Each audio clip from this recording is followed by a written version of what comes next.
can hardly, sustain the ordinary worker. Having in mind the prevailing economic situation, how do you intend to deal with that issue of the minimum wage? And as I conclude, this is very dear to me, Mr. Speaker, with your permission, on the issue of social protection, famously known as pesa ya wazee, widows, and persons with disability. There are challenges in that sector. In the last, I think, 3 to 5 years, there is hardly any new entrants or beneficiaries. There's no registration of new beneficiaries into the fund. Identification of these beneficiaries, inadequate funding, duplication of social interventions. Some counties are also coming up with their own initiatives. I know of Kakamega that has got a program for mothers and babies. Kwale has another one on NHIF, I think, and many others. How are you planning to deal with the issue of duplication and then the distribution of those social funds, and then the social segregation? In some wards, you find it is the widows benefiting. You go to some wards, it is the persons with disability. So Kenyans are asking, where is equity there in these funds, in the distribution of those funds? What do you have to say about that? Thank you. Flo, ex-colleague, I think Ichungo asked this question, and best because I've been affected, this Middle East issue, it should go beyond what you have said. Because the issue here is the agents, the Kenyan agents here locally, and agents in the Middle East, because I have actually a case. I have a case in the Middle East. The question is, the agents here and the agents in the Middle East are all bogus. Because the moment they have that connection, say 5 children or 5 girls or 4 or 10, whatever they are going to the Middle East, the moment they get to Middle East, these girls' telephone sets and passports are taken by employees. By the employer, sorry. And Florence, go down. Because it's a very urgent thing. People are suffering. Then when they get there, and the passport has been taken, the telephone has been taken. So what happens is that this particular child, I call them the normally children, there is no connection between the embassy, our embassy in the Middle East, and the number of children that have been sent to that particular agent.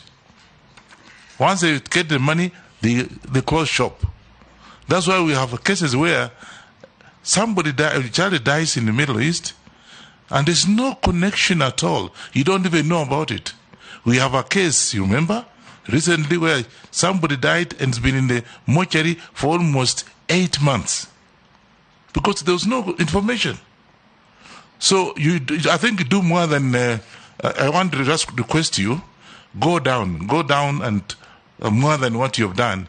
And then saying we're going to do this and she hasn't done anything. She's not in the office yet. This is, I mean, the way she's telling us is that's what she's going to do. Yes. And I'm simply saying you should do much more than that in case you're going to be a minister. Excellent. That is just a comment. So you'll not spend time on it. Next. Thank you, Fernand, for that good comment. Yes. I'm sure she's noted. Thank you, Chair. Nominee, minimum wage in Kenya. Isn't that what Mary has been asking? No, my question is totally different. Yes. Minimum wage in Kenya is 15,120. It is arrived at by agreement between the government and trade unions. It's tripartite. And then usually it is the government, the workers' unions, and the employer. And the employer. FKE. FKE. So that the government possibly appears through FKE, but it is arrived at, settled, and it governs what the other workers would actually get incrementally. Yes, I get the word now. My question is this: how do you propose to work with some of the trade unions and their officials when we know for sure that they have abandoned workers to pursue parochial political interests? Thank you, Chair. Chair, I want to, the nominee, congratulations first. Mheshimiwa Mary has told you about the old people and the PWDs. There is an issue of registration, late registration for old people, but the main issue is even the ones who are registered, they have to come and stay 1 or 2 days while accessing their money from either the bank or wherever they are supposed to be collecting. And sometimes it has even happened that for 3-4 months they do not get, and they are told maybe it's got lost in the system, it will come, and it never comes. So how are you going to handle it so that they do not have to come on borders, old people, you can see them, PWDs, and it's very difficult for them. So registration of PWDs and old people as well, please. It should be hurried up. Mishi. Thank you, Honorable Speaker. Honorable Speaker, also just to add on what Daud and Emas have just said, Honorable Bor, you also need to ensure that you put measure to curb corruption on the issue of cash transfer programs. My question is on the people with disability, noting that persons living with disability have been overlooked in terms of education, the labor force, and general social life. What affirmative action plans and even measures in terms of mainstreaming do you have for them? We have seen most of people with disability are just in the informal sector in terms of job opportunities, and few of them are in the white-collar jobs. These are the people where we need to put some measures in terms of employing some principle of equity to ensure that they are also catered in terms of this. Thank you. Florence, can you answer those? You can assign a minute to each. They are very clear questions. Thank you, Chair. Question by Honorable Mary Masse. She asked 3. She asked 3, yes.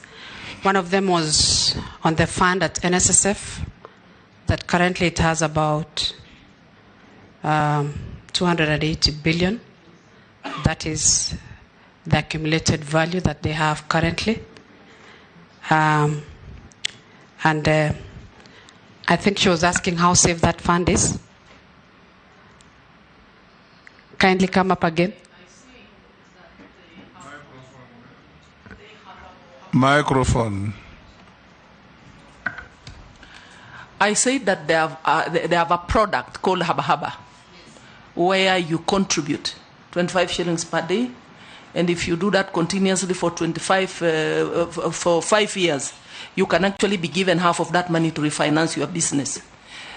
How do you intend to improve on that product? Thank you. I don't have information on that, Haba Haba.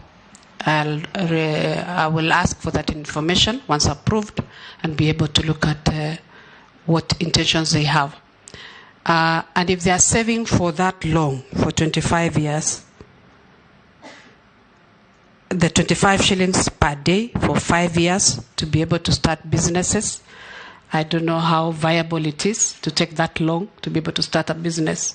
I thought the business is started as they contribute to be able to help them grow. You've asked a question on Inua Jamii, the challenges that are there. I want to agree, and I think I'll tie this question to the question that has been asked by Honorable Dawood and Honorable Mishi. I agree there is a problem with the cash transfer to the elderly. And when I asked about it, the answer that I was given is that the fund is not enough, so it cannot cut across all the over 70 years old. Not all of them are getting. So I'll be lobbying for more funding to ensure that these beneficiaries are able to get the stipend and ensure that they get on time, and also ensure that we clean up the database of these beneficiaries. We could be having ghost beneficiaries.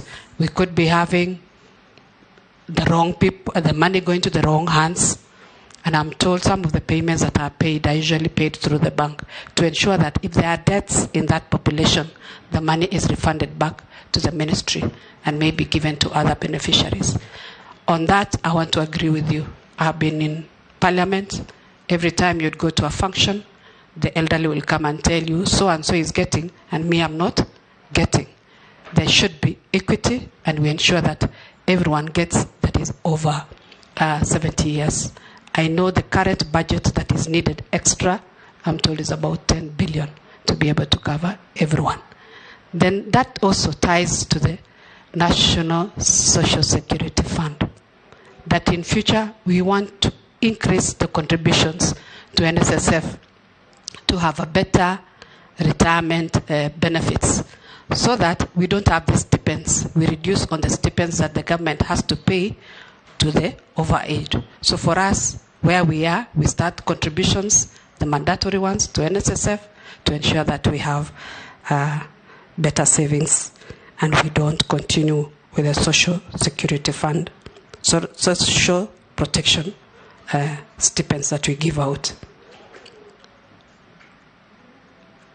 There was a question by Honorable Emase on duplication by counties. I'm also not aware about that, where counties are also doing the same for the elderly. I know even as a woman rep, I was able to do that. I was targeting those vulnerable category to be able to support them.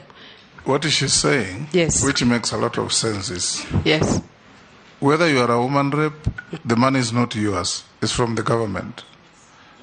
Whether it's NSSF, whether it is central government, whether it is CDF, whatever, it's all public money. How can you harmonize so that we don't engage in duplex payments? That's what you're asking. Thank you, Chair. Thank you, Chair. I get you. That is what I meant. Yes.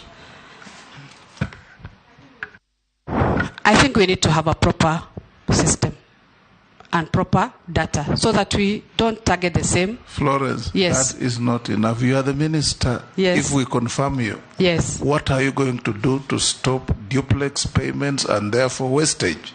That's what Mary we wants can to match know from them you. And have one line so that we also use only one fund and we don't duplicate the roles. And I request that you confirm me, Mr. Chair. Yeah. So, you know what this, you remember I told you they are looking at your suitability to hold this office. So you'll embrace them better if you appear to have solutions to the issues that they are raising. If 5 different agencies of government drawing money from the same source are paying, some paying even the same people, what policies will you put in place to stop this wastage so that this money can go to do something else for the betterment of our society? Isn't that so, Junet? Yes, sir. You have put it in a proper manner, your chairman. And Chair, I also want to promise that we'll work together with the committees that are involved. The Committee of Labour will work with you to be able to streamline. It is not a one-person's job. We will do it together so that we serve Kenyans well.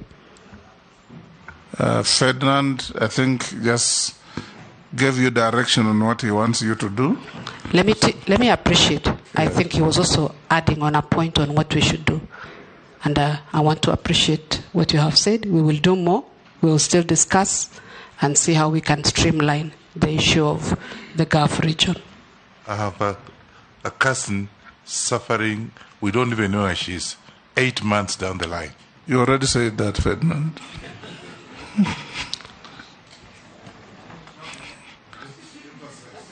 Go to the next question.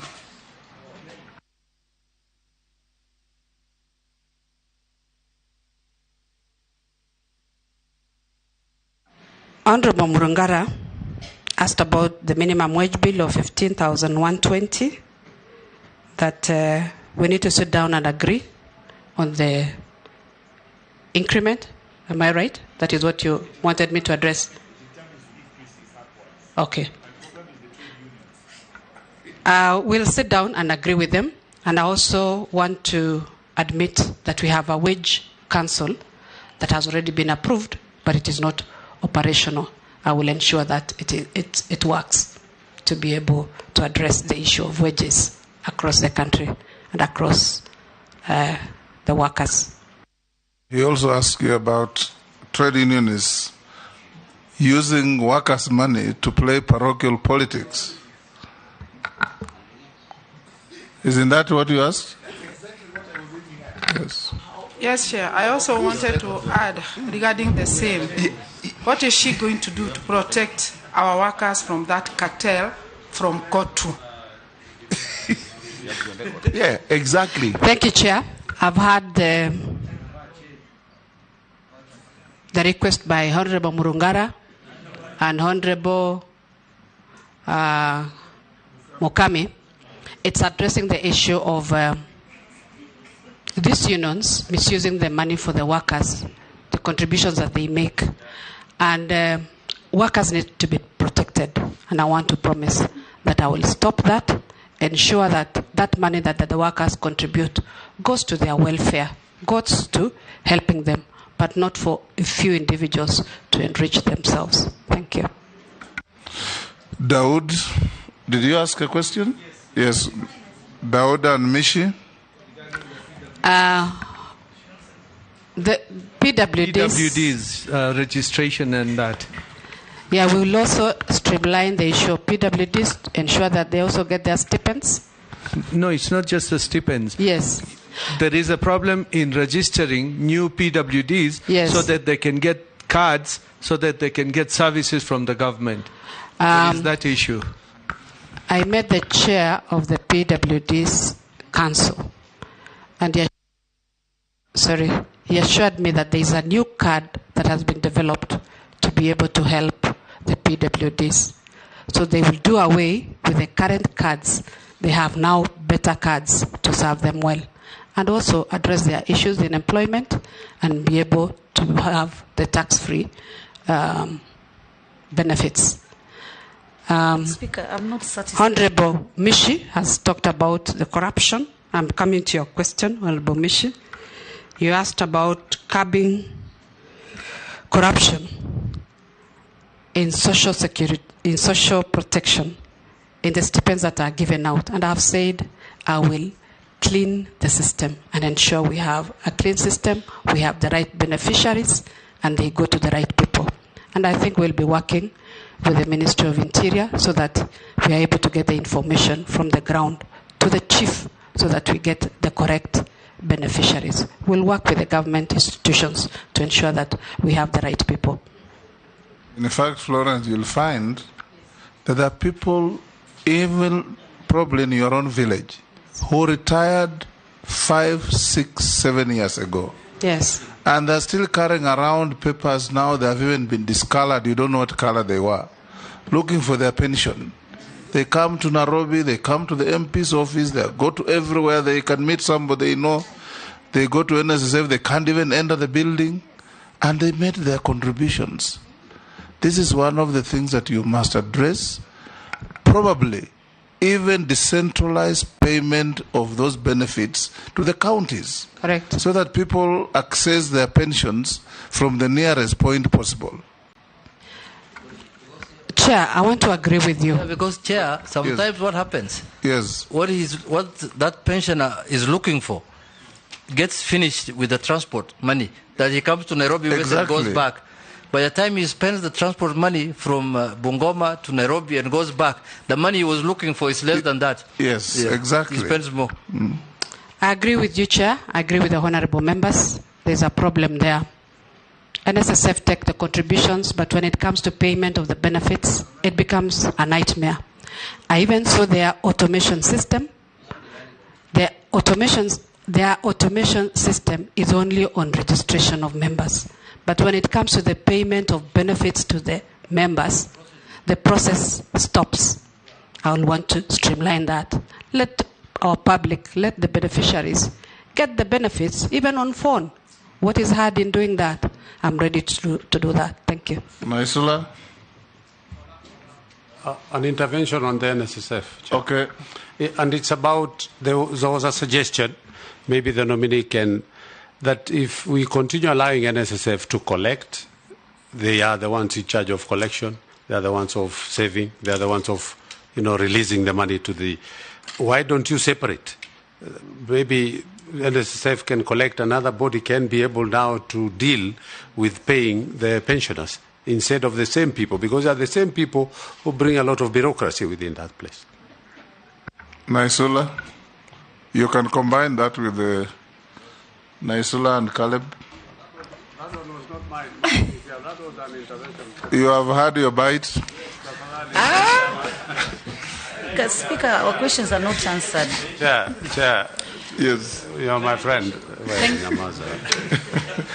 Let me ask mine. It's just simple. One is about child labor. Okay. Honorable Chair, you come to the urban areas, you'll be very surprised. Or you go to the sand places or just almost everywhere.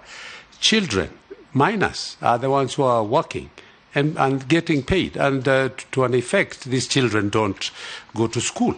So what is the nominee going to do to address aspects of child labor? And about the domestic workers, which are these countries which are notorious? Not every Arab country maybe is notorious. Maybe you need to tell us which are these Arabic countries, which are the UAE countries which are notorious on matters to do with the domestic, like in Dubai, we've never had those kind of issues. I'm just saying. So maybe from you, what have you learned, and which are these countries that have this effect? Thank you. Isula. Thank you, Chair. And I just want to say that the nominee completed her full term in Budget Committee. Maybe Honorable Ishungwa should ask for some lessons. Now,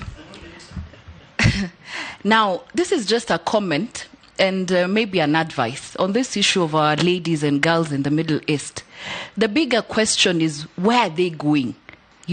So they see the suffering, they see a lady has come back in as dead, and they are still going. And so as a policy maker and with your colleagues, if this committee approves you, you have to really think of on the issue of unemployment. And I think we've asked that question to almost every nominee at a policy level, how you're going to look at the issue of unemployment in this country. Because it's not just enough to have these conversations and our ladies and girls continue to go every other day. On the same matter, in your ministry, and this is just a comment, you need to relook at the people at your ministry and their relationship with the agents. It was ridiculous the other day to see an agent now making the ladies to be the victims instead of the victims. And they take high commissions from them and now say, but they're the ones who go and stay with their boyfriends and things like that. So you have to look at also those who want to go directly, and they are not allowed to get even the paperwork is so difficult unless you go through an agent. And so this is a very serious issue that we have to look at. But to my question now, growing up, Kenya used to do so well in terms, especially on one front, where our labor force was so competitive, it was professional, and especially in one of the service industry, that was tourism.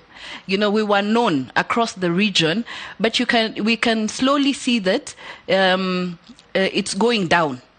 I need to know what steps you will take to ensure that